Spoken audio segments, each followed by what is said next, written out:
listening in tonight, I think the one thing Brad failed to mention is at the end, we're going to try to save all questions for the end, and we'll do our best to try to answer as many of those as possible as we can, for the presentation for tonight. But first and foremost, I'm excited to be here, share some of my experience, background. We may tell some stories, maybe go sideways on a tangent with some of this stuff. I may add in some of my experiences from my own two sons who just graduated playing Division I and Division III college up in the Northeast. So other than that, like I said, it's going to be sort of topical in nature. We're going to try to talk about some general things that you should be thinking about at this point in the cycle. Once we get to those other presentations later in the year, again, information that will be discussed will be what you need to do in terms of the winter cycle, spring cycle, and summer cycle. So without further ado, let's see if we can get into the presentation. For this session, like I said, here's some of the things that we're going to try to cover. And I don't think this is a comprehensive list, but we're going to try to talk about what are the basics.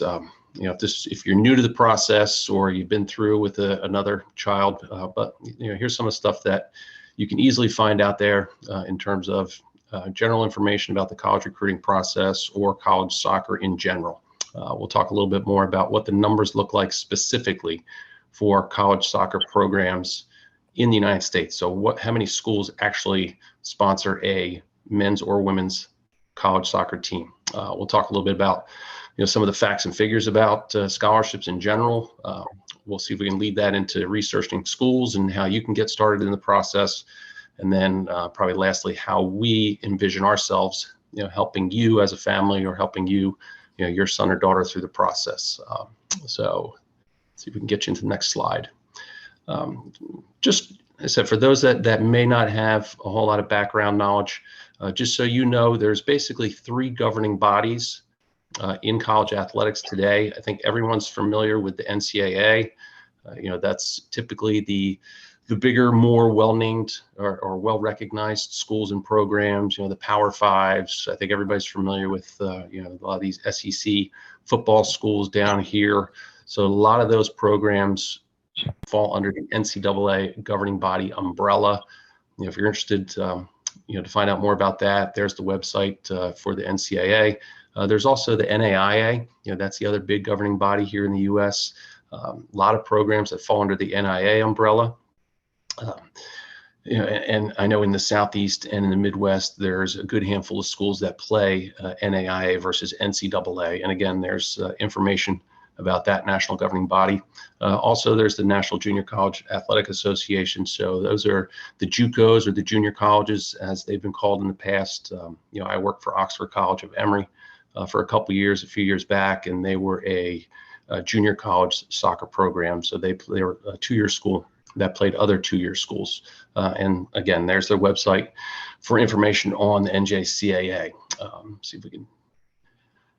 Just some more information on that. NCAA is typically broken down into three distinct divisions. So you have Division I, Division II, and Division III, and we'll talk a little bit more about that as we get going. You hear some of the coaches that you talk to will say, I'm working at a program that is considered a major program. Division I level, that's Vanderbilt, that's a Stanford, that's a Notre Dame, schools like that. Or they could say, I coach in a mid-major. That's a place like LIU Brooklyn, where I worked for a couple years. That's a Bowling Green, schools like that. And then there's small colleges and universities. I went to a Division I program back in the old days that would, I guess, by definition, fall under the umbrella of a small college.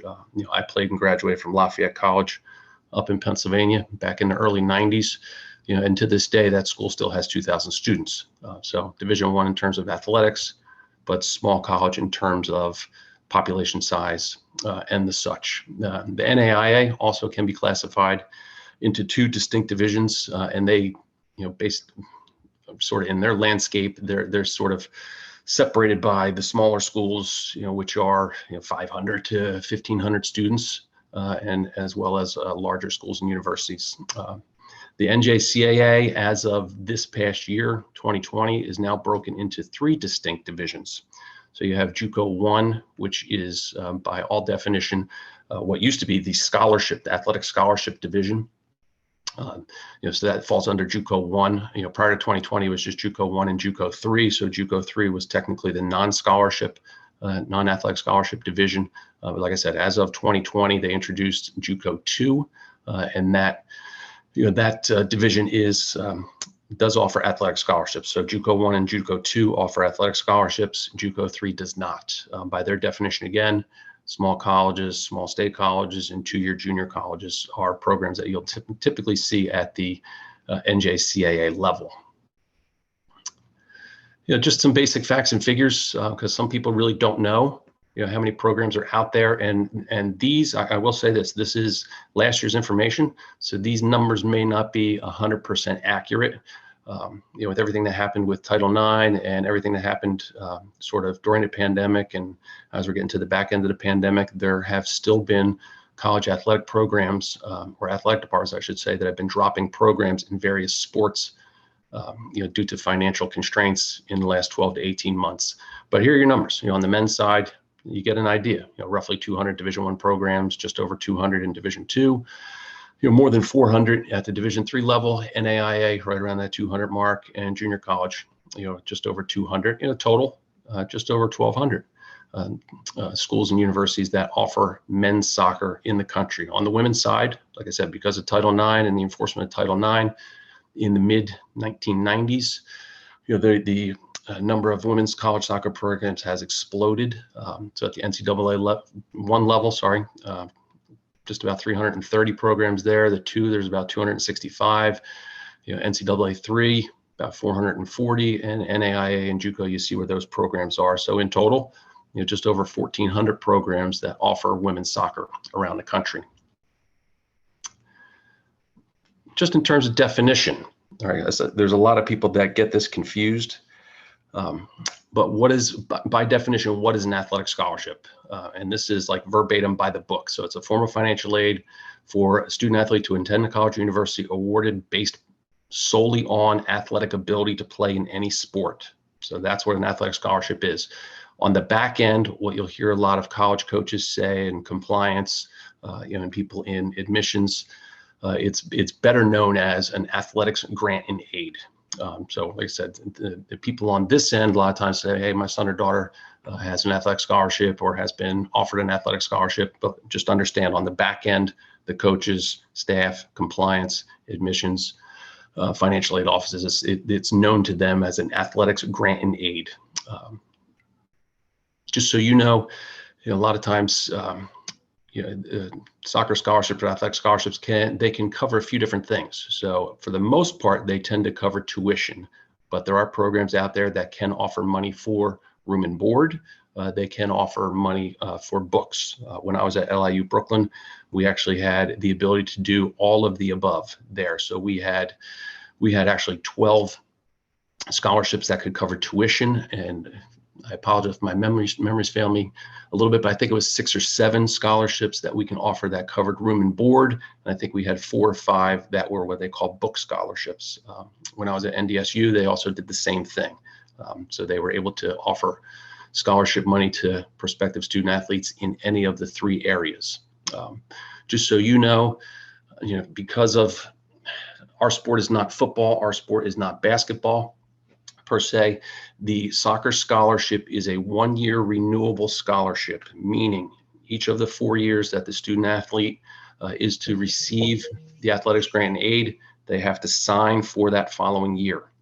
College coaches, unfortunately, I guess, they can, from year to year, they can take money away from student athletes. They could also, increase money or offer someone who is considered a walk-on, quote unquote, who did not receive a scholarship in their first, second, or third year. They can offer them scholarship money in any previous year. So like I said, in our sport, just because a student athlete receives an athletic scholarship in their first year, in that incoming year, there's no guarantee that they'll have that money each of the 4 years. I've heard of, and I've known some coaches personally who have canceled athletic scholarship money for student athletes. Some do it because they haven't lived up to what they thought they would get in terms of the soccer player on the field. A lot of times what you'll hear is that There's not too many people that do that, but unfortunately it happens. Typically, I think, the way that we're being educated as coaches at the college levels, we're not supposed to do that. The athletic departments typically don't want us, taking scholarship money away from student athletes just because they weren't the soccer player that we thought that we were going to get. On the flip side of that, there's a lot of players who do lose scholarship money because they don't do well academically or they don't do well socially in school. So that's more a common scenario. So as parents, out there, and even for the players who are out there, you have to know going in that if you're fortunate enough to receive an athletic scholarship, that that money can be reduced for a variety of reasons. But there's no guarantee. Again, there's no guarantee that you'll have it for all 4 years. There's no guarantee that you'll have it from year 1 to year 2. Coaches have full discretion. Like I said, I've heard of coaches that have taken money away for soccer reasons, but more commonly, there are those stories where players lose their scholarship because they don't do well academically or they don't make good social decisions. On the front end, if you're one of those student athletes who is fortunate enough to get a scholarship offer, you'll have to sign what they call a national letter of intent. So you hear a lot of that in the football world, you hear a lot of that in the basketball world, but that same thing exists in the soccer space, where there'll be a national signing day. Now there's 2. There's one in the fall, and I don't have that exact date, but it's mid-December. And then there's also one in the spring. In the old days, there used to just be the one, and that was right around end of January, early February, where you had the national signing day. The student athlete would sign a national letter of intent. They would have to send it back to the athletics department within 24 hours, and that sort of binds their scholarship offer to the student athlete, so that now, as a family, here's the money that we're going to receive, the athletics grant and aid that we're going to receive in that first year. Just so there's no confusion, like I said, again, our sport is different than football. Our sport is different than basketball. Those are the ones that you commonly hear about scholarship offers at all the levels. Those programs, those athletes tend to get full scholarships across the board. Soccer is not like that. It is rare that any student athlete will get a full athletics grant and aid that includes tuition, room, board, and cost of attendance. Most of the time, especially in the men's, more so in the men's game, I should say, than the women's game, that the student athlete will receive a partial scholarship to some degree. Like I said, I've been involved in some programs when I was at Rider University with the men's team. We typically offered an award to a freshman that was this level, and as long as they stayed in the program, did what they needed to do, performed well on the field, and did well in the classroom, and made good social decisions, we tended to increase that amount over the next 3 years, so that by the time that they were a senior, they were getting as close to as much money as they could get. But just want everybody to understand on the call that it is rare, especially in the men's game, that anyone receives a full athletic scholarship. The women's game, a little bit different, and that's based on the number of scholarships that we'll show you in a second. But the women's game, you tend to see more of the girls will have full scholarship offers.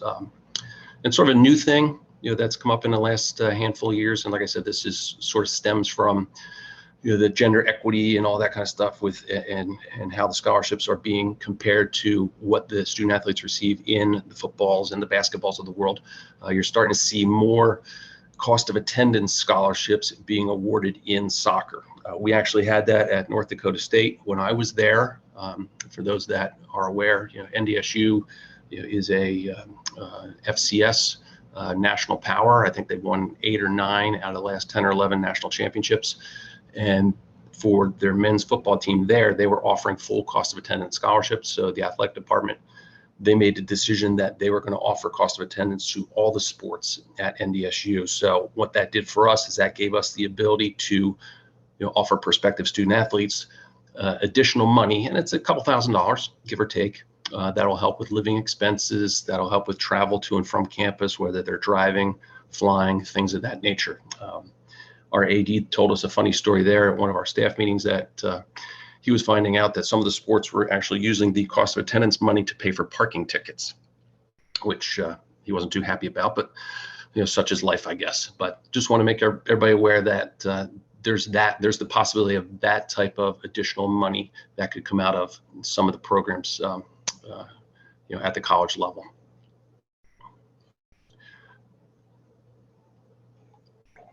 just in terms of hard numbers, here's what it looks like. You see on the left, men's soccer programs. Here's what they're able to award in terms of, and these are NCAA maximums. Understand though that each college, each athletic department also has their own set of standards, which could differ from these. So the NCAA maximums, on men's side, you see how, they're typically a little bit lower than what you'll see on the women's side, especially at the Division I level.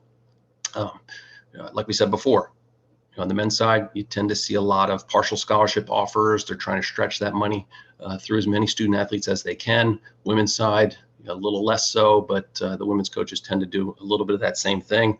You see at the bottom, if you're doing the math at home, average roster size at the college level, 25, 27, 28. There's some programs that are higher than that. I'm learning more from some of my coaches that work at the NAIA level and how they operate. And that's definitely a unique scenario. But at the end of the day, the receiving college coach is trying to spread that money out as far as they can and try to get as many qualified student athletes money as possible. But just know that those are the limitations that are set from the NCAA. Like I just said previous, certain schools though the athletic departments will set different standards in terms of how many scholarships that they can offer. Like I said a couple slides ago, when I was at LIU Brooklyn, we offered 12 full scholarships for women's soccer. So they didn't give us what they call the full allotment.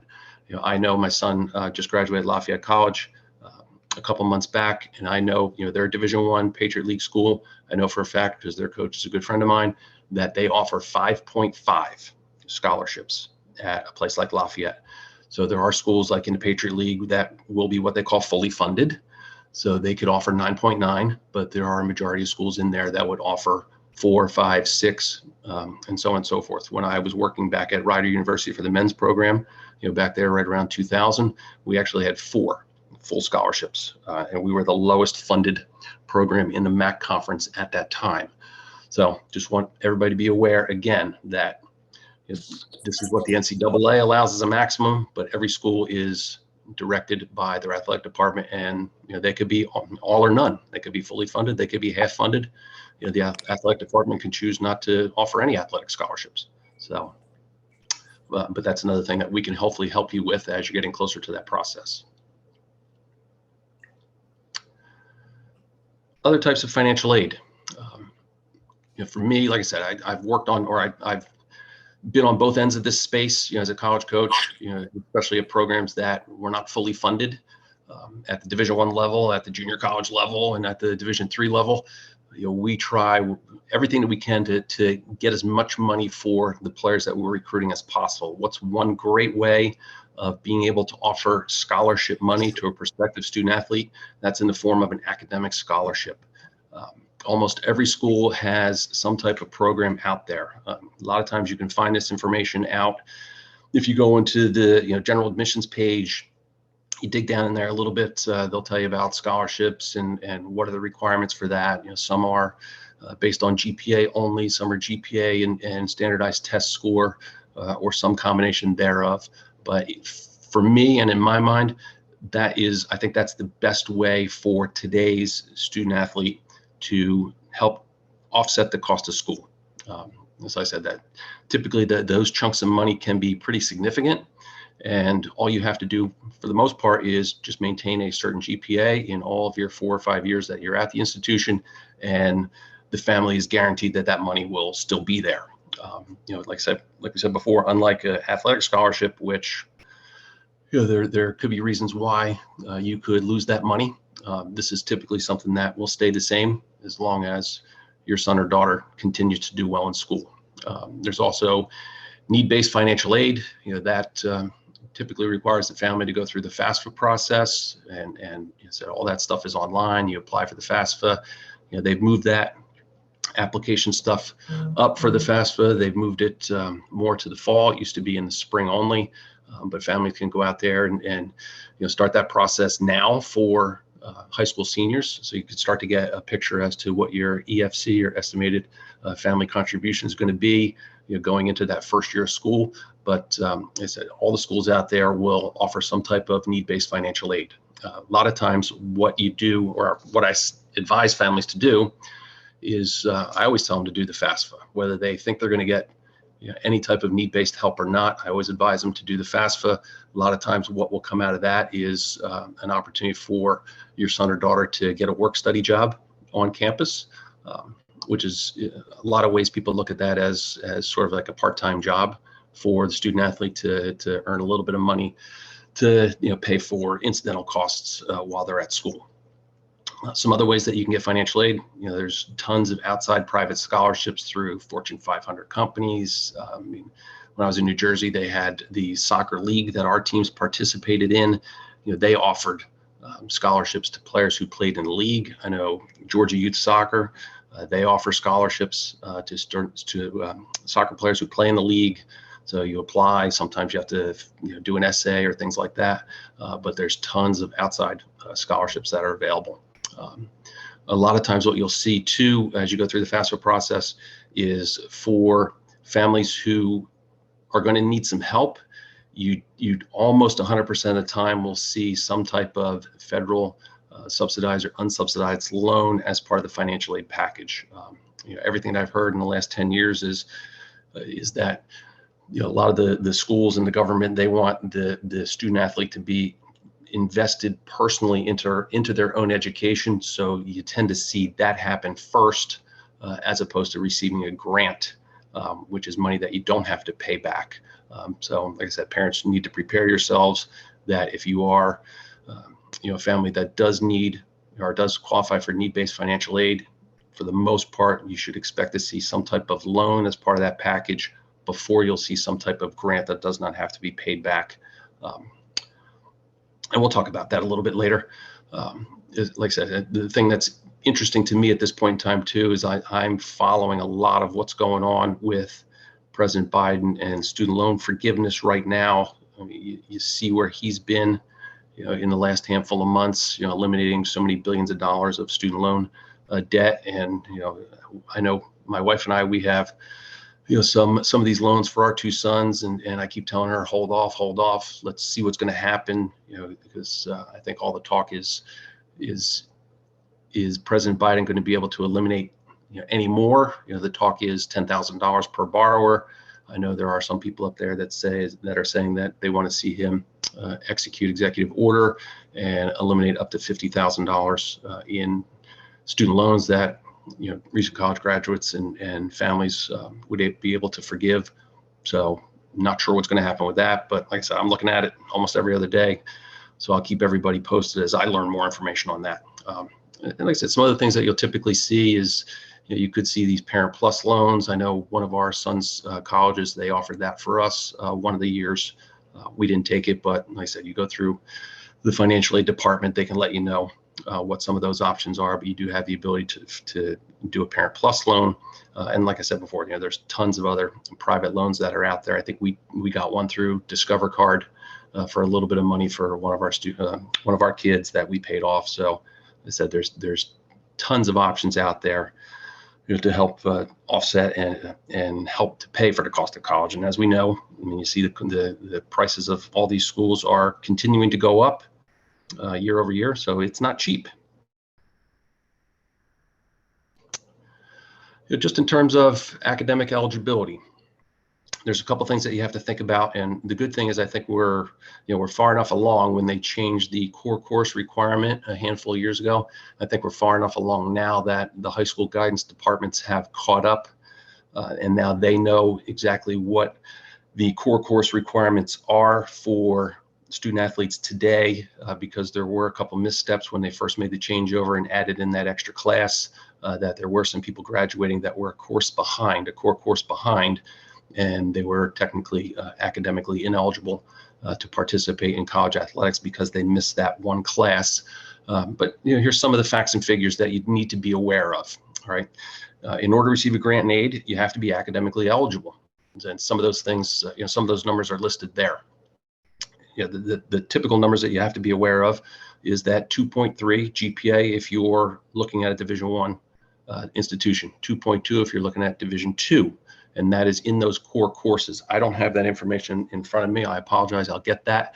But I know you can go to the NCAA website, you can look up core courses, and they'll tell you, exactly what those core courses need to be. And like I said before, the high school guidance departments are doing a better job of making sure that the student athletes have all the classes that they want. But my suggestion, my recommendation is parents and players, make sure you do the due diligence on your end, so that you know that your transcript, as you're progressing through the grades, you're making sure you have the minimum number of math courses, the minimum number of histories, English, social sciences, and lab sciences, and things like that, to make sure that you have those minimum amount of core courses needed to go play, and to make sure that your GPA is where it needs to be. Okay, I know there's a lot of schools out there that say, from an admissions standpoint, we don't require SATs, we don't require ACTs. It's just GPA, apply, do the application fee,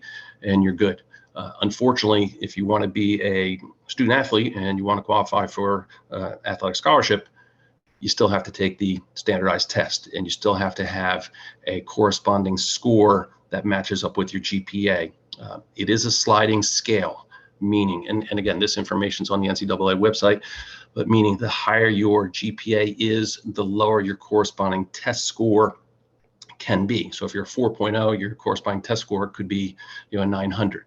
If your GPA is a 2.7, then your corresponding test score may be a 1050 or 1100. So again, that information you can find all online, but you just need to be aware that if you want to actually qualify for a athletic scholarship, that you have to have both sides of that. You have to have the GPA, the core courses, make sure you have the minimum number of core courses, and you must take a standardized test and have the qualifying GPA and test score in both.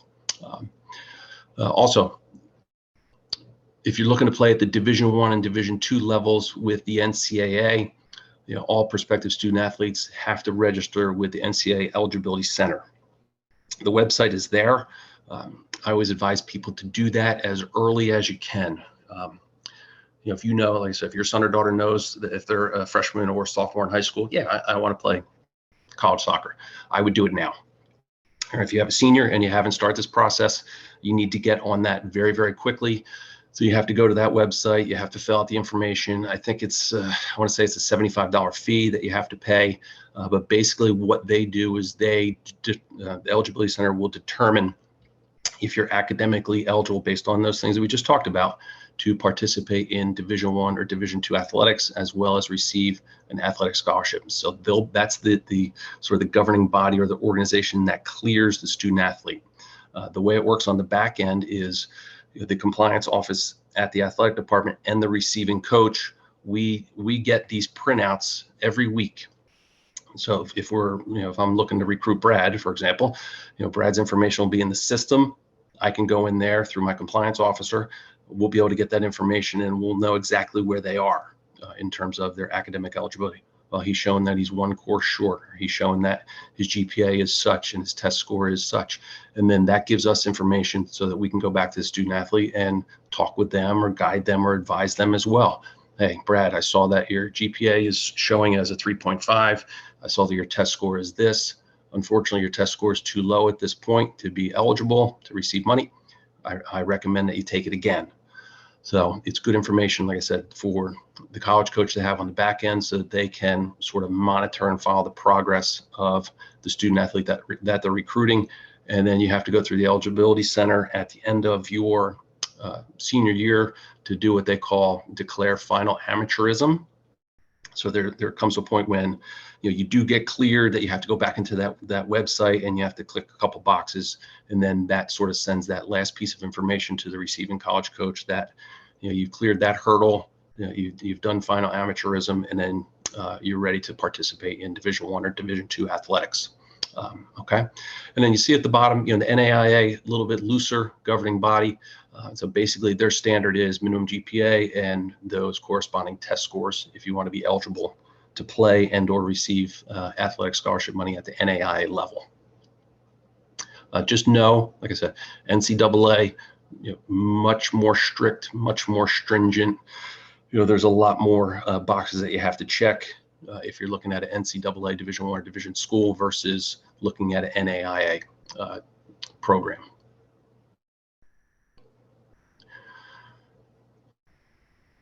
We'll talk about choosing a school. All right, and like I said, I don't know where people are in the process, who are on the call. I don't know if you have a high school freshman or sophomore in your household, or if you're someone that's a little bit farther along, junior, senior year. But again, I've done a lot of these on both ends, like Brad said, in doing the work for my own two sons and doing the work for a lot of players that I've advised over the last 2 decades, as well as been on the receiving end. But here's some things that we always, I'm always trying to tell the student athletes and the families to think about when you're looking at a school. And I know this could probably be broken down in a few different ways, and I'm sure the guidance offices at the local high schools are trying to do the same thing for you, as a student athlete and as a family. But like I said, and a lot of this is based on some of the horror stories that I've heard too over the years. But here's the things that I suggest. If your son or daughter has an idea of what they want to study, begin to look at that first. So-and-so, they want to go pre-med, as an example, or they want to be an accountant. Okay, does the school that you're looking at offer those programs? All right, if they do, great. If not, is that something that makes sense for you to continue to pursue if they don't have the academic program that you're looking for? Also, what's the location that your son or daughter want to be in? Are they looking to stay in this area? Do they want to go to a school that's in a big city or in a small town? Like I said, I coached at LIU Brooklyn for a couple of years. It literally was in downtown Brooklyn. I was 7 blocks away from the Brooklyn Bridge. I was 5 blocks away from the Barclays Center. That's where the campus was. I think the campus had 10 buildings total, 1 field. You are literally elbow to elbow with 7 million people there. When I went to school, like I said, I went to Lafayette. Lafayette, a little bit more in the country, a little bit more of that setting, up on a hill, self-contained type of campus. You can walk around. You can get from one end to the other in 15 minutes. 2,000 students. I like that. My wife, she's a Rutgers grad. For those who are familiar with the Northeast, Rutgers University is comprised of 5 campuses that you have to take a bus. They have a campus-wide bus system. You take a bus from campus to campus. So if she's on Douglas and needs to take a class on Cook, she's got to take a bus. And it's in Piscataway, which is outside of New York City, but it's in the Northeast or the upper part of New Jersey. It's a bigger area, more populated than where I was in Easton, Pennsylvania. Also, what is that size of school that you're looking at? What is the experience that you want, as a student athlete? I've been to some big campuses. I've been to Ohio State. I've been to Penn State. I've been to Rutgers campus. I've been to University of Alabama for ODP regional events. So I know those schools. I know how many students are the population of those schools, 40, 50, 60,000 students. Like I said, for me, that wasn't for me. For my wife, it worked out great. She enjoyed it. Me, I like the smaller campus. I like the more intimate feel.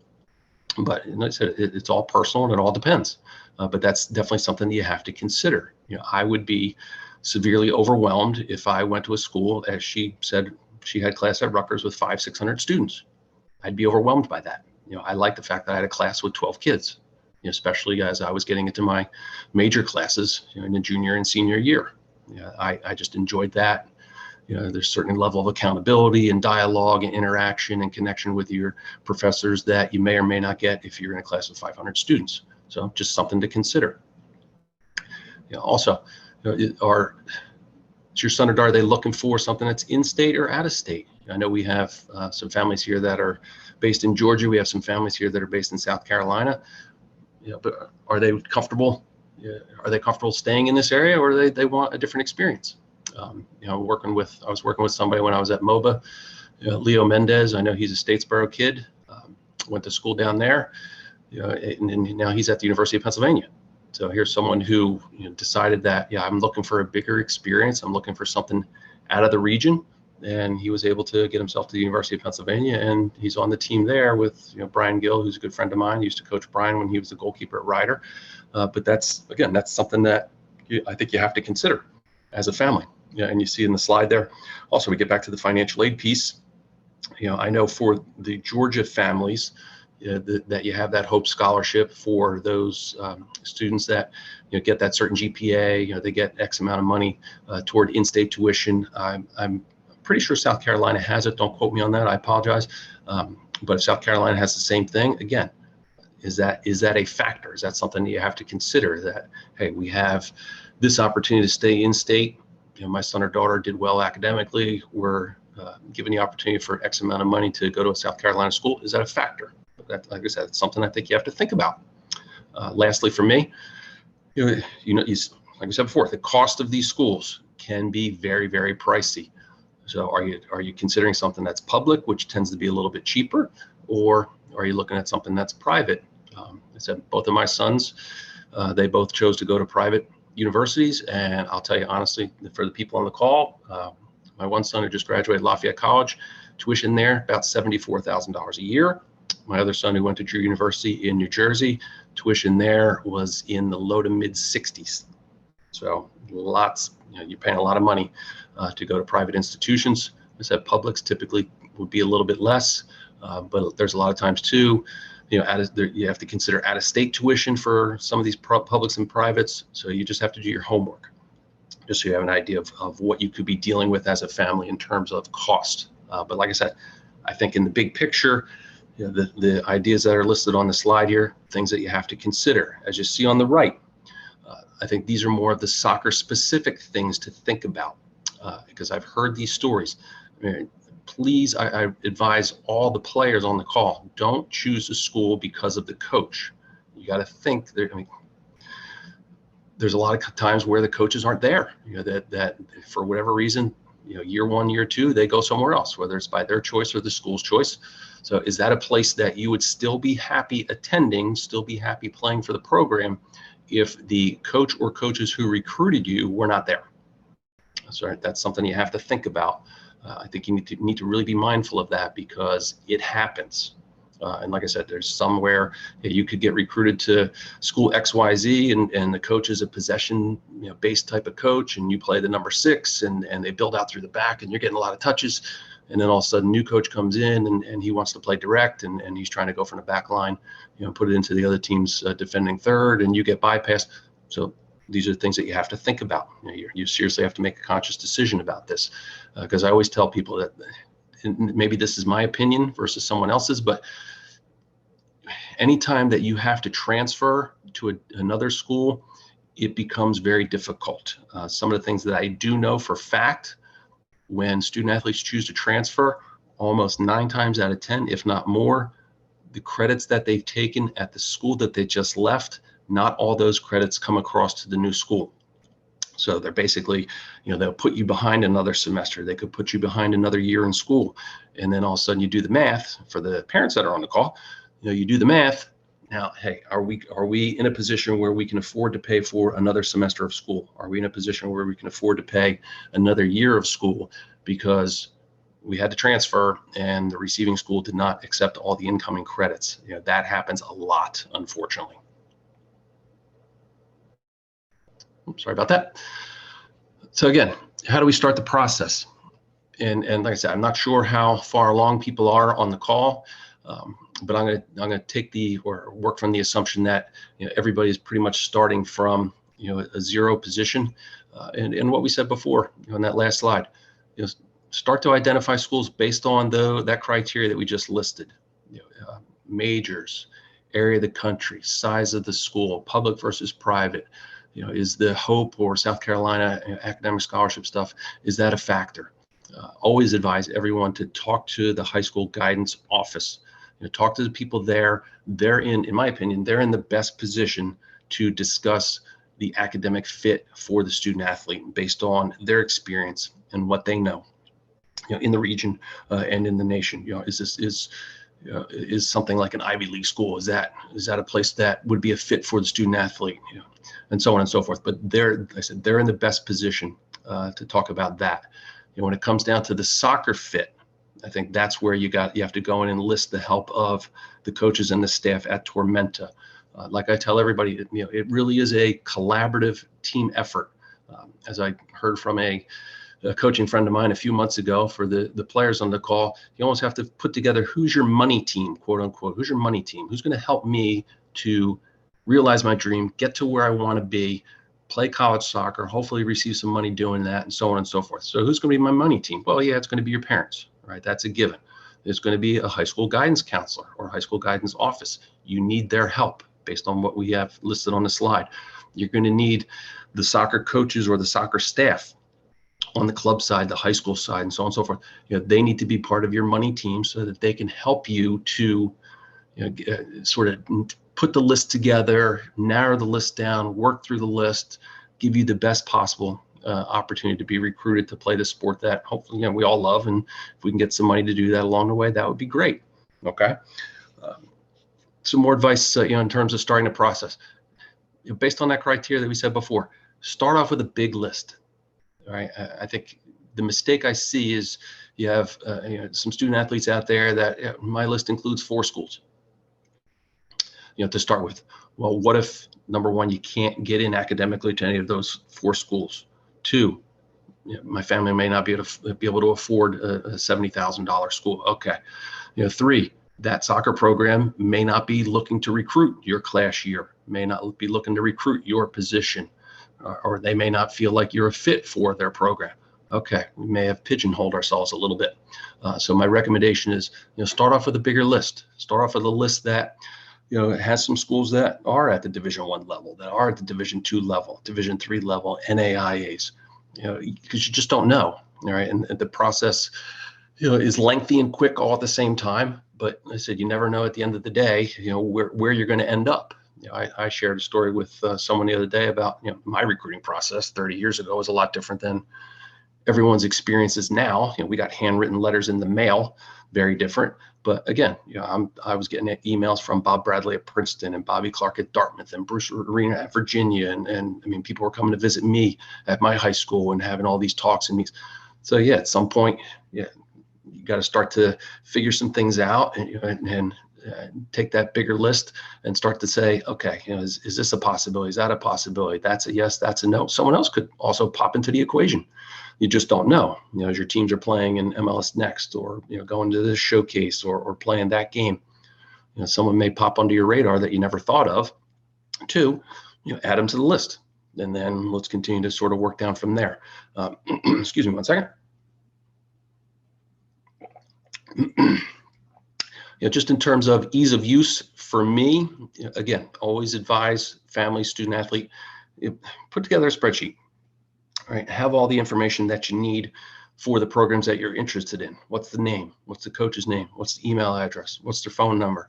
It's something as simple as what's the mascot of the school. You're going to need this information later. And put a couple columns in there too. Dates of when you contacted coaches, but you should have this spreadsheet put together, Excel, Google Sheet, whatever. Have that information down there. I said, because I think this will help to sort of guide you and motivate you and move you along as the process, especially as we start to send out outgoing information and receive incoming information from the college coaches. But like I said, those are some things I would suggest as you start the process. In terms of when,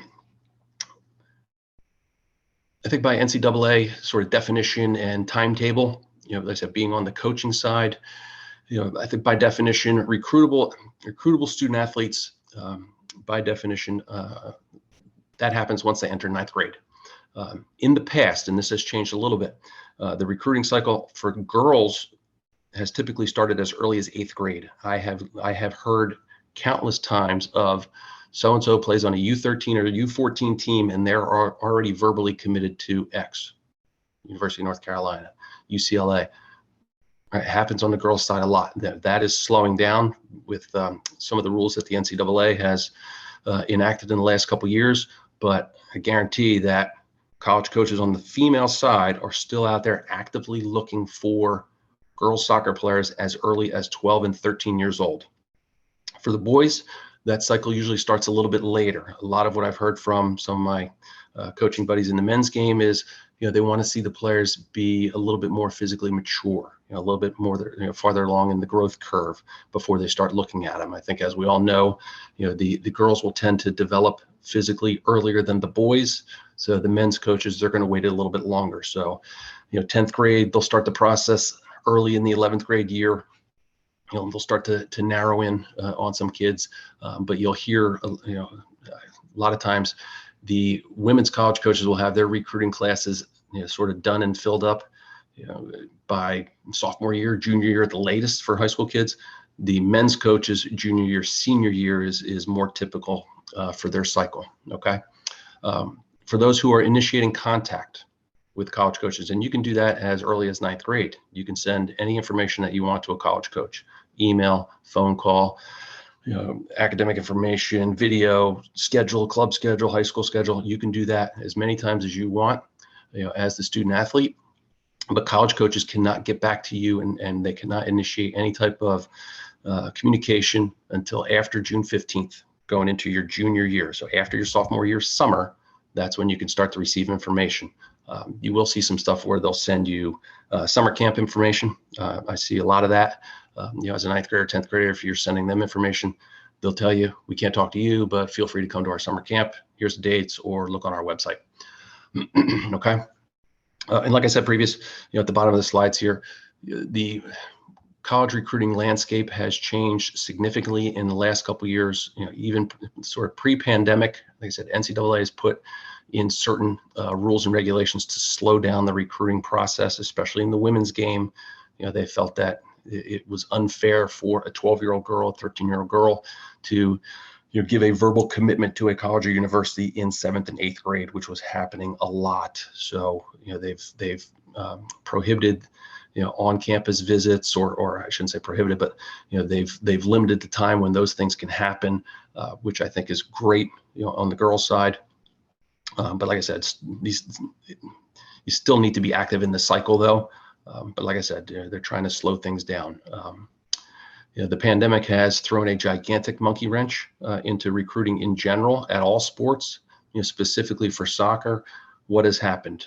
For those that aren't aware of really what has been going on, NCAA sort of enacted a fairly lengthy dead period that just got lifted at the end of the spring semester, where the NCAA institutions, Division I, Division II level, they were in this dead period for the better part of a year, where they weren't allowed, college coaches were not allowed to go out off campus and watch games. So they weren't able to go to any events, tournaments, high school games, league games, any of that such. Like I said, that has since been lifted.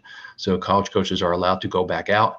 But what they also did is what sort of post-pandemic startup was, the NCAA allowed every enrolled student athlete, they gave them an extra year of eligibility to be able to play with their school, because some schools went virtual, some schools had to shut down their campus for a while. They also allowed an extra year of scholarships. So a student athlete, we said, typically can get 4 years. Sometimes they can get granted a 5th year with a medical exception, but they went across the board and said everybody's allowed a 5th year. I saw somewhere a week or two ago that there was actually a student athlete somewhere in soccer that was in their 6th year of playing, and as well as their 6th year of getting an athletic scholarship. Like I said, typically it does not go beyond 5, but the pandemic has changed the landscape in such a way that there's a lot of college coaches out there who are, or I guess should say, have utilized the transfer portal. They've utilized graduating college seniors who want to go on to graduate school. They've sort of dipped into that recruiting pool more than they've gone into recruiting players out of 12th grade high school. So that's made the options much more limited on graduating high school seniors to be able to get on a roster, as a college freshman, because the college coaches, like I said, they're doing less, or they have been doing less work recruiting high school seniors, as opposed to trying to see if they can get graduating college seniors out of the transfer portal and bringing them in as a graduate student, have them play a 5th year, as well as give them athletic scholarship money. So, we could talk about that for hours, but just want everybody to know that, that's out there. And I was talking to someone today about it a little bit too, and I think the glut of what's happening, because of that, it may take 4 or 5 years for that to flush out. So if you're, a high school junior or senior, you may be still up against some obstacles, going into your first year in college. And if you're a high school freshman or sophomore, it may be a little bit easier. But I did have a player at my last club, high school senior, wanted to go to Clemson, Wake, schools like that. And I'm reaching out to Bobby, I'm reaching out to Mike Noonan, and hey, what are you looking for? We're done. We have no room. We're not looking to bring in any players. So I told him, he's going to have to take a gap year and see what happens for next year. And thankfully, that's what he's doing. He's taking some online classes, and I think he's looking to go potentially go to a Division I institution in January window, which would be great for him. But like I said, just want to let everybody know that that's going on in the recruiting landscape. Specifically, how do I contact a coach? We said a couple slides ago, the student athlete should go and do their homework based on all that criteria that we talked about. What are you looking for in a school? For boom, boom, boom, boom, boom. Create that spreadsheet. Should have all that information on there. The coach's first name, email address, the phone number, all that stuff. All right. What we're trying to work through on our side, and I've been doing this with a couple of the female players on the teams that I'm working with, is we're trying to create a player profile. We would love to have, as best we can, we'd love to have all the Tormenta players who are interested in playing in college, love to create a Tormenta branded player profile template or CV. So it'd have our logo in there, have the colors in there. It would all sort of have a standard layout and design. Like I said, I've been putting together the ones for the girls. I have no problem trying to put together one for the boys. I'm sure some of the boys coaches can help out with that as well.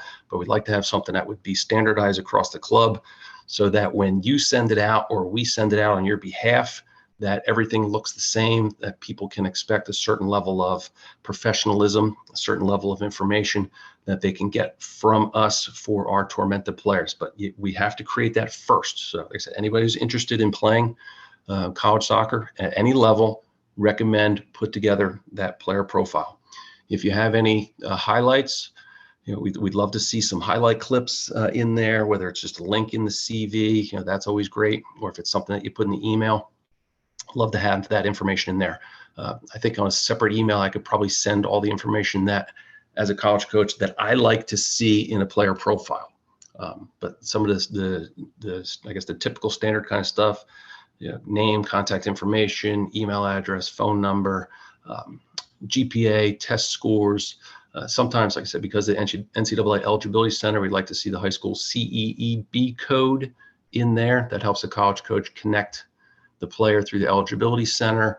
So if you have highlights in there, past playing experience listed in there is great. Positions played, dominant foot, what you think your strengths and weaknesses are as a player. So things like that is what I like to see. When you get to that point where you're ready to send the emails, you need to, just construct just a simple email to the college coach. And I have some examples, not in this presentation, but I think I have examples in the one for November. But it's a simple email. Dear Coach Smith, hi, my name is Jim Robbins. I live in Savannah, Georgia. I play at Tormenta FC. I'm a rising high school junior at so-and-so high school. My GPA is 4.0. My test scores, I wish I got a 36 on the ACT. Hey, I got a 36 on the ACT. I've been playing soccer since I was 7 years old. I'm interested in Clemson University and being a part of the Tiger soccer program. I've always wanted to study pre-med, and I noticed that you have a very strong pre-med program. Here's a copy of my CV with my highlights. My team will be attending, the Tormenta FC showcase at the end of November. I can send you game times and dates as it gets closer. Sincerely, Jim Robbins. All right, so you look to do something like that. Always, this is a must. Anytime you send an email to a college coach, please put their name in there, address the coach directly. All right, I've seen way too many times where prospective student athlete is trying to take a shortcut and send the information out as quickly as possible, and they end up putting all the coaches in this CC line or the BCC line. They send the email out, it goes to 50 coaches. I'm one of them. I go in there, I could see it, I look in there, and then what's the first thing that comes into my mind? How serious is this student athlete in my school? probably not very serious because they're throwing this blanket thing out to 50, 60, 70 college coaches out there. They're probably just fishing for who's going to respond, how can I get a scholarship, that kind of thing. I look at it and go, the student athlete they haven't done their due diligence to do enough research on me, my program, what we're doing, so on and so forth. Okay. So again, it sounds kind of silly, but reference the coach's name in the email. If you know what their mascot is, don't be afraid to put that in there. Again, specific major, things like that. Like I said, if you have what your schedule is, and I think most of the programs here, pretty much know what they're trying to do in the next 3-4 months to get us to January. Don't be afraid to put your game schedule in there. I said some of my teams on the girls' side, we've been up to Greenville for a couple weekends. So don't be afraid to put in there, hey, I'm coming to Greenville for a set of games. Furman is right there. Bob Jones University is right there. So there's other couple of schools. Don't be afraid to put in there, hey, I'll have a game on Saturday, October 1st or Saturday, October 2nd in Greenville for my Piedmont conference. Love to stop by and see the campus after my game. They may even be playing a game that night. So who knows? You might be able to go watch them play on their campus, but don't be afraid to put that information out there. Again, that shows me as the receiving college coach that they're doing their due diligence, that they know where the school is. They know that you have a game that same weekend that they're going to be there. All right. Don't be afraid to ask especially if you are junior, senior, ask if you can meet somebody on the staff. You might be able to meet with the head coach for a little bit. You might be able to meet with an assistant coach. They might be, if you're going up on a Friday, they might be able to take you to the dining hall. I don't know, but at the end of the day, you're trying to engage or get some dialogue back from those coaches. You're trying to get some type of visit. Ultimately, you're trying to get an overnight visit if you can. So that's sort of the purpose of the email. What I recommend everybody do at Tormenta is, like I said, because we said it's a collaborative experience that we're all working together to make it happen for the student athlete. As I said, coaches were sort of all part of your money team. Don't be afraid to let the club coaches know, your Tormenta coaches know that, hey, I reached out to Eddie at Clemson. He got back to me. Send me the email. Let me take a look at it. Let me see exactly what that conversation is starting to look like. Then we could properly advise you as to how you should respond, next steps, what should you ask for, things like that. Okay, but just got to remember that I think if we all do it together, I think that's going to maximize the potential for success of getting recruited, and potentially, at the end of the day, we're trying to get as many of our players here at Tormenta, trying to get them as much scholarship possibilities as we can. So, like I said, definitely involve us in the process. Even if you're one of the boys players on the call, if you want to send information to me, I have no problem looking at it, talking with you, helping you out, letting you know what I know. But like I said, I think that makes the most sense.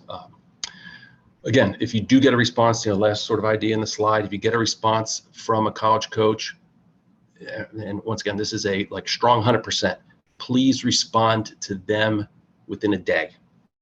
All right. They get hundreds and hundreds and hundreds and hundreds of emails, phone calls, whatever, from student athletes. If they took the time to respond back to you, again, show them that you're serious by getting back to them within a day. I think if you wait a week, you run the risk of, well, hey, I got back to Jim, told him I was interested in learning more about him and his background and his playing experience. Haven't heard from him in a week. I got 10 other people out there that I may be moving on to now. So critically important that you get that dialogue and keep that dialogue going in a timely fashion. Just some general application information. Again, now this is probably more toward the juniors, definitely seniors on the call. And like I said, trying to give you some things to think about that you need to do during this window of time. So if you're a senior on the call and if you've been in some discussions with some of these college coaches, you're at the point, excuse me, you're at that point now where you have to be thinking about the application process. Okay, maybe I have 6 schools that I want to apply to based on stuff that you've done prior to this call. Make sure that you're aware of those 6 schools. Make sure you're aware of the application dates for those schools. Are there any deadlines? Is there an early deadline 1? Is there an early deadline 2? Is it is there an open application process that you can do all throughout the fall and the spring? You need to be aware of those things. This is probably something that I would put on that spreadsheet as well. Application deadline for Princeton University is October 15th. Put it on there. Application deadline for Emory University is November 1st. Put it on there. Put it on your spreadsheet so that you know. Okay. Also, get an idea of what you need for each application. The common application was big back when I was doing this whole thing back in the late 80s. You filled out the one application, you sent it to how many different schools, you were fine. But there are certain schools that need different things. And like you see in the slide, do they need teacher recommendations? If so, 1, 2, how many, which subjects do they want to see a recommendation from? Do I have to do an essay or series of essays? Do I have to answer any questions? What about test scores? Are test scores required, not required? We said earlier in the presentation that if you want to be a student athlete that receives scholarship money, you're going to have to take a standardized test score. My advice always is to families is try to take a standardized test as early as possible. So if you could take something in the sophomore year, even, especially on the girls' side, spring semester, sophomore year, take a standardized test. Junior year should be done right out of the gate. For fall semester as a junior, I would suggest that you do it. Like I told my two sons when they took them, take it serious. Even if you're a sophomore or junior and this is your first standardized test, take it serious. Prepare yourself for that. It costs you money. It costs you time. I wouldn't go in there with the attitude of I'm just going to sort of wing it, see how it feels, see if I like it. Take it serious. Thankfully, our two sons, they took one on each side, one SAT, one ACT, did great with their score. We basically told them, you're done. I think one of them got a 34 on the ACT first time out. You don't need to test again.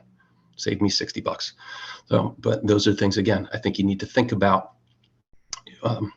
and you need to know about with each application. What do the schools require? Then are there any other documents that they need? I said for those who are seniors, this could be a consideration, especially if you've been in dialogue with some admissions departments already. Are you going to apply regular or early decision? A lot of times early decision, for those that don't know, is an indication of your sincere interest to go to that school. You're basically telling them that this school is my number one choice by applying early decision. All right. But you also need to know, if you're going that route, you need to know if early decision is binding. What does that mean? If you apply early decision and it's binding, you're basically giving them now your commitment on your end that if they accept you, you're going. That there's no question. There'll be some schools that can offer early decision that's non-binding. So that basically tells you that, hey, if they accept you, you have a place in the incoming class, but they're not expecting you to accept that because the decision is non-binding. Okay, so we just want to make sure everyone's aware. You need to look for that if you are going to be applying early decision, binding versus non-binding. FAFSA, again, we said this in the earlier slide. My advice is always, even if you don't think you'll qualify for need-based money based on your personal financial situation, I always advise people do the FAFSA. You just never know. Like I said, it's the work study thing is always thrown in there. That's always a question. I always tell people, click the box anyway, that you're interested in work study, whether you choose to take it or not, that's up to you. But like I said, I recommend that you click that. And I'll tell you this, and this is a true story. You see the last sort of comment on the slide. You can appeal your aid that you get offered from the schools. All right, that is an absolute fact. So even if it comes back and says your EFC is X, school costs this, you have to come to the table with X amount of money, you can appeal it. So you can go back and say, take a look at the numbers, or the numbers aren't right, stuff like that. I will also say this, I don't know if it's on this slide or the next, but I'll say it before I forget it. I know, again, for a fact that the financial aid offices at the schools, it is rare that they will give you the money that takes you right to the top of your EFC. All right, they tend to leave a little room in there. So as an example, if they say your EFC is $10,000 that you can contribute to son or daughter's education per year at school X, they're going to turn around and say, well, we're going to offer you X amount of money that's going to be below that. Okay, right. But I'll tell you this, and I've done this for both of my sons at both of their schools. Like I said, Lafayette College, $70-some thousand a year, Drew University, $60-some thousand a year. I actually called both of the financial aid offices after we got the EFC and the financial aid award back. And I literally talked to both of them and said, is there any way that you can help me a little bit more? And on both sides, the answer was yes. All right. And I went in there with the numbers too. I went in there, hey, can you help me with $1,500, $2,000 more? They said yes. So you didn't hear it from me, but just know that, right, all the schools will leave a little bit on the table, that you can, as a family, go in, appeal the awards. You can, as a family, go and call the financial aid office directly, ask for a little bit more help. More often than not, you will get it, but you need to be realistic about what you ask for. If I would have gone to Lafayette and said, I need $20,000 more, that's going to be a hard no. Right. But like I said, I know the landscape because I've been on both sides of this. I knew that, hey, I can ask for $2,000 more. I'm going to get it. You do that over 4 years. Well, I just saved myself $8,000 for one. I saved myself $6,000, $7,000, $8,000 on the other.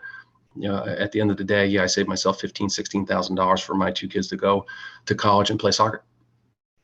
That's what you can do as a family. Again, if you're at that point, or when you get to that point, if you need advice, reach out to me. I'll help you through the process. Because like I said, I've been through it on both ends. I know how it works. Okay. But like I said, you got to be realistic with what you ask for. In terms of our recruiting strategy. Okay. And like I said, we sort of talked about the first one here in the last couple minutes. It's critical that the student athlete themselves, they're the ones that have to lead up the process. I said the parents and Tormenta coaches and the guidance office, high school coaches, we're going to help along the way. All right, that has to happen. We're part of the money team, but the players on the call, families on the call, you can't, please, mom, dad, don't write the emails. Right? Don't put my son or daughter. Hey, my name is Jim. My son Kyle is interested in your college. No. All right, that is an absolute immediate red flag. That email is going to be deleted. It's not happening. Okay. Because I always tell people, the college coach is there to recruit your son or daughter. They're not there to recruit Jim as the club coach. They're not there to recruit the high school coach. They're not there to recruit you as mom or dad. They want to establish a personal relationship with the student athlete. All the information, all the dialogue, everything needs to come from the student athlete. So yeah, moms and dads, we're there to help on the back end. Sometimes the front end, motivate. Hey, did you write your emails today? Did you call the coach today? Did you respond to, that coach that got back to you yesterday? So we're there to do that, but you have to let the student athlete sort of champion all this and do it themselves. Yeah, I said, if the student athlete doesn't know what to write in the email, again, reach out to me. Reach out to some of the coaches on the boys' side. I know they're going to help. They have experience as well, right? But yeah, we'll sort of guide you through the email. The email doesn't need to be perfect, or the phone call that you leave a voicemail doesn't need to be perfect, but it needs to come from the player. That's the critical part. But like I said, if you need help, we're here to help, right? Like in the second bullet point there, we're here to help, right? So we're part of the money team. Keep us in the loop. Let us know. All right. As I said, I've been meeting a lot of these coaches here in the last couple of weeks, and a lot of us come from all different areas and all different backgrounds and experience. But I'll say this, I think I can speak for everyone collectively. A lot of us know a lot of college coaches out there at all the levels.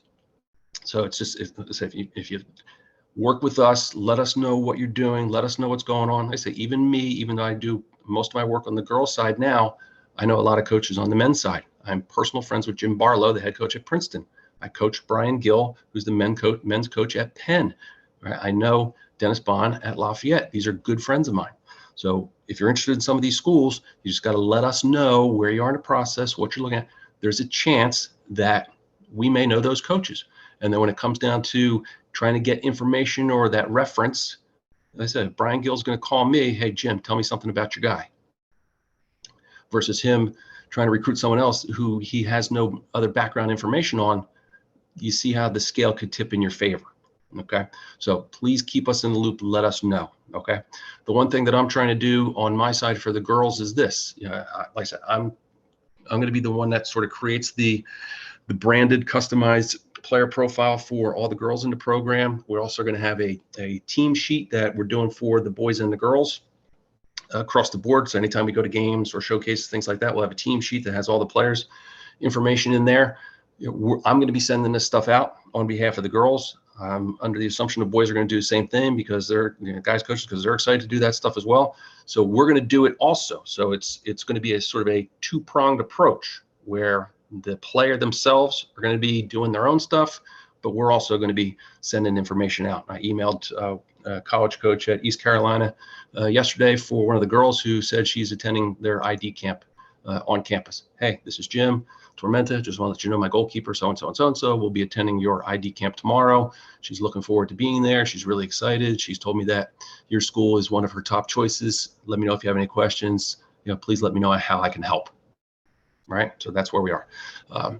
Some of the other things that we're trying to do as well, and I know Brad and I and the coach that we've been talking to, we're going to be hosting a couple ID events in January. I think they're going to be Saturdays or Sundays, late January. We're going to invite a bunch of college coaches in to run sessions, to do some scouting and some recruiting there. So that's another way that we're trying to help, do whatever we can, to get college coaches in front of our players. If we can do it here at home, great. This way they get an idea for the landscape. They can talk to us as coaches again. They can talk to you a little bit as players. They get a chance to work with you on the field, see how you are technically, tactically, psychologically, check your character, things of that nature. A lot of our Tormenta teams will be attending showcases where there'll be a lot of college coaches in attendance. I know on the girls' side, we're going to North Carolina in a few weeks. That showcase typically has 500 coaches. One of the teams is going down to Disney, same thing, 500-600 coaches. I've been to Disney, I don't know how many times during Christmas week, and I don't know how many New Year's Eves I spent on the fields down there at Wide World of Sports. So we're going to be doing that. I know MLS Next has certain things that they have to do for the scouts and video and things like that for college coaches that are following those games. So there's a lot going on in terms of us trying to help our players here at Tormenta. And like I said, lastly, don't underestimate who we know out there. Just keep us in the loop. Right? Let's all work at this together. And I think if we do that, we're going to be very successful in helping all of our kids get to the college or university of their choice. I think it's the last slide before questions. Again, there's some of that information from before. From that first slide, NCAA. Again, you can look in there for eligibility requirements, core courses. You can go there to do some general searching in terms of what programs are out there that offer what majors and so on and so forth. You could do the same thing at the NAIA, NJCAA, and there's some good scholarship information on that NSCA website for you can get some men's and women's scholarship information there. Other than that, that may be all I have for tonight. So I don't know if Brad can open it up to any questions either through the Zoom or through the chat.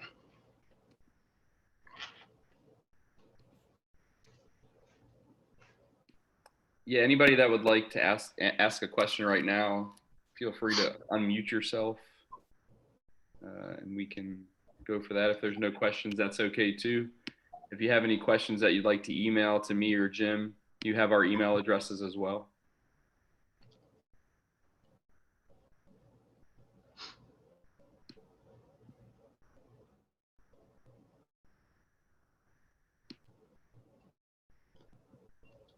Hey, yeah, Coach Jim, I got a question for you. Sure. Really, the question is, I guess, how do we know, really, our player know what level of college they should be looking at, whether that's D1, D2, D3? Is that something that you as the coach over time are going to evaluate and say, hey, I think you should be looking at this instead of this? To answer, great question, first off, and understand from this end. The short answer is yes, that we, as Tormenta coaches, our job is to help the player to understand, what level that we think may be best suited for them, right? And for me personally, I over the last handful of years, I've tried not to say too much of like, she's a Division III player or he's a Division I player. And I only say that from the other end, where, what I've found is that typically the college coach themselves, they're going to be the one that really dictates where the player, what they think of the player, if that makes sense. If I see a player on the field and I like her skill set or his skill set and what they bring to the field, and I'm a Division I coach, hey, I may be looking to bring him in at my school, because of the academics may be something where, I can get a kid for great academic money, and they could be either a key contributing player, a good role player, or so on and so forth. So I just want to be careful, though, that like I said, because at the end of the day, I don't want to sit there and label somebody as this, and then they turn out to be that, if that makes sense. But like I said, my advice is always for the players: think big, dream big. You never know what's going to happen at the end of the day. So, even if, someone may be undersized or not the fastest, or what, their left foot may not be the strongest. Hey, who knows? Who knows what receiving college coach is looking for? Who knows what receiving college coach may want or may need, in a student athlete? You just never know. At the end of the day, it's all going to shake out. In my opinion, it's all going to shake out, and the player's going to end up at the place where is the best fit for them. The advice that I usually give, though, just understand, is what's the difference between, to me, there's a major difference between NCAA Division I, II and NCAA 3. And I should say this, for the NAIAs, they pretty much are athletic schedule comparison. They're compared to Division II. All right, JUCOs, a lot of times they're compared to NCAA Division III. There's a huge difference between the time commitment on the student athlete at the Division I and II level versus the time commitment at the Division III level, if that makes sense. At the NCAA Division I level, the student athlete, it's like a full-time job, right? That you're expected to be on doing soccer type of stuff from when you step on campus first day in early or mid-August to when you leave campus in mid-May, end of May. You're on between the 20-hour rule and strength training, weight training, film review, travel schedule. There's times where you'll go down to the 8-hour window, as you get into December, January, February, but then you're back on the 20-hour window. You're playing 5 or 6 spring games. Whereas Division III level, you play your fall competitive season, then you get to the spring, and you're on your 15 training sessions and 1 play date over the course of a 5-week window in the spring. It's a completely different animal. So, like I said, that's sort of how I look at it is, hey, dream big, don't know what you're going to get, in terms of what the receiving coach is going to look for, but help the player to understand here's the major time and commitment issue that you have between, the Division I, II level and a Division III level. Because like I said, it is night and day between the two. Hopefully that makes sense and helps to answer your question. Yes, thanks, Jim. Hmm? We do have a question on the chat, Jim. It's Sure. I'll read it to you so everybody can hear it. Yes. If the player verbally commits, at what age do they really sign? Is part one, and then part two is how often would coaches not fulfill their verbal offer? First part of that, like I said, they sign on the NLI signing date. That's when they can officially sign. So they can verbally commit, like I said, 8th grade, 9th grade, 10th grade, 11th grade, but they cannot sign, especially if they're getting an athletics grant aid, they cannot sign that until the NLI date. That'll be when they actually sign. It's binding. We said they receive money and they're committed to the program. The college coach knows that money's off the table. Tell me the second part again, Brad, sorry. How often does it get retracted, you said? Yeah, sorry. How often would coaches not fulfill their verbal offer? Unfortunately, it happens more than you think. All right. A friend of mine who was coaching, and I won't use his name, coaching at a SEC school close to us. When I talked to him about it, he said his scholarship policy was, he treated it like it was an airline, that he would put 12 offers out there. First 8 or 9 to accept them, get it. That's it. Those 3 that he offered, if you're slow to respond or to react, sorry, you miss that opportunity. So there's a lot of people that do that. I know the other thing that happens too, and I did it at LIU Brooklyn. I did not like it, but it's almost like you have to do it in order to gain the commitment. There'll be a lot of coaches out there that if they make an offer, a scholarship offer, they will give you X amount of days to make a decision. So when I was at Brooklyn, it was, you have 14 days to tell me. So on September 1st, if we offer you a full scholarship to be a part of our team, on September 15th, I need an answer.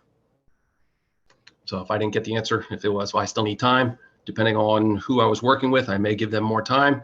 If not, it's, I need to move the money to somebody else and offer it to somebody else. And that, like I said, that's sort of part of the problem as to how the whole cycle gets ramped up on the girl side. But like I said, it happens far more than you think it happens. So again, if, excuse me, if there are people on the call where you've gotten an offer from a college coach, I would reach out to myself or some of the boys coaches and say, get us involved in the conversation. Let's see exactly what we're dealing with this, because I would hate to see somebody miss out because, yeah, it's either they've been put on a timeline, or they could be in a situation where, yeah, there could be other people that are also getting offers and they sort of beat you to the money, if that makes sense. So it's a tricky one, but it happens.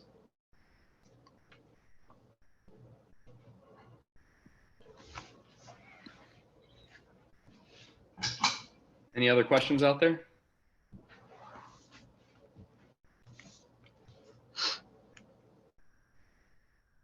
Well, Jim, thank you for your time and your amazing, you've been in the game for so long that it's going to help out all of the kids that play a Tormenta, boy or girl. And I applaud you for, bringing this resource added to all the kids and the parents on this call, because it's such a muddy waters, slippery slope kind of time with the recruiting piece. Nobody ever really knows until you've completed it what it's like. So thank you for the insight. And we're going to have 3 more of these throughout the year. So we'll be getting dates out to everybody as we get closer. Once again, I recorded this, so I'm going to also send all the recordings to everybody from the U15 to U19 girls and boys. And if you have additional questions, please email me or Jim with what those questions might be, and we'll get those answered for you. Yeah, perfect. Thank you, guys. Hope you have a great night. No, thank you everyone for being on the call.